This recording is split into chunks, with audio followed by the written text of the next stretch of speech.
মোবাইলে জরুরি এসএমএস, বকেয়া ডিএ পেতে কি করণীয় জানালো অর্থ দফতর।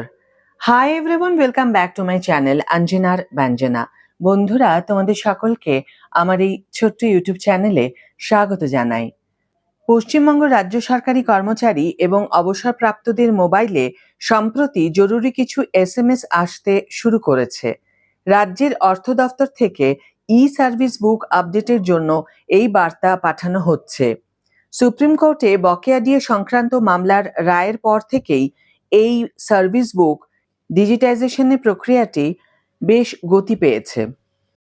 অর্থ দফতরের বিজ্ঞপ্তি নাম্বার 835F গভর্নমেন্ট 28শে ফেব্রুয়ারি 2026 এবং বিজ্ঞপ্তি নাম্বার 997F-P2 13ই মার্চ 2026 অনুযায়ী কাজগুলো দ্রুত শেষ করার নির্দেশ দেওয়া হয়েছে। 2008 থেকে 2019 সাল পর্যন্ত বকেয়া ডিএর হিসাব মেলানোর জন্য ই সার্ভিস বুকের ডিজিটাল তথ্য এখন অত্যন্ত জরুরি। চাকরির মেয়াদ এবং অবসরের তারিখ অনুযায়ী দুই ধরনের বার্তা পাঠানো হচ্ছে। এক, কর্মরত এবং 2016 বা তার পরে অবসরপ্রাপ্তদের জন্য you are requested to initiate your e service book from your EAC login and forward it to your custodian of service book after filling up the details at the earliest WBIFMS। 2, 2016 সালের আগে অবসরপ্রাপ্তদের জন্য Please contact your pension sanctioning authority for creation of your HRMS ID, uploading of the scanned service book, and updating pay details in the e-service book for the period from 1/4/2008 to 31/12/2019, WBIFMS। গত 5ই ফেব্রুয়ারি 2026-এ supreme কোর্টের বিচারপতি সঞ্জয় কারোল এবং বিচারপতি প্রশান্ত Kumar মিশ্রর division bench এক ঐতিহাসিক রায়ে রাজ্য সরকারকে 2008 থেকে 2019 সালের বকেয়া ডিএ মিটিয়ে দেওয়ার নির্দেশ দেন। আদালত স্পষ্ট জানিয়েছে যে ডিএ পাওয়া কর্মীদের আইনি অধিকার।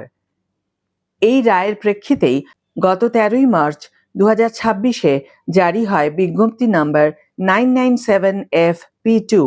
এই অনুযায়ী 2016 থেকে 2019 সালের বকেয়া ডিএ দুটি কিস্তিতে মার্চ 2026 এবং সেপ্টেম্বর 2026-এ দেওয়ার কথা বলা হয়েছে।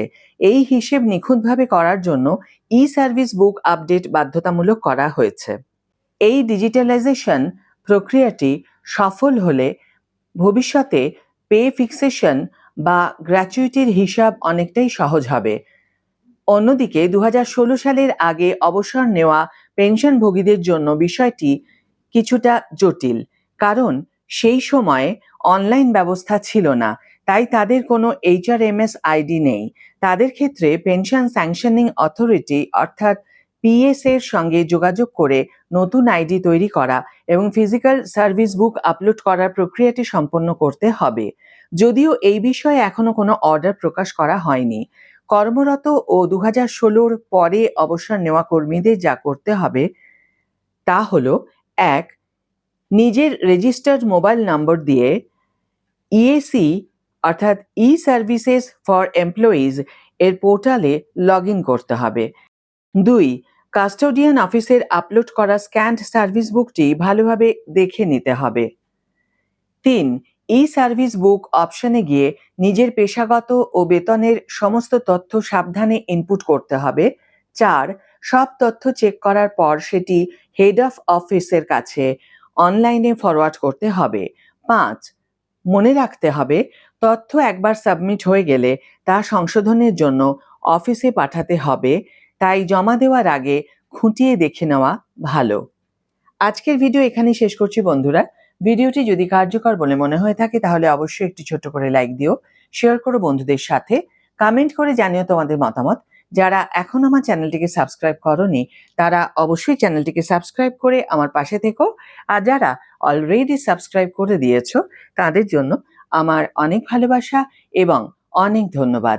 আজ তাহলে বিদায় বন্ধু, দেখা হবে পরের ভিডিওতে। ভালো থেকো, সুস্থ থেকো, সঙ্গে থেকো।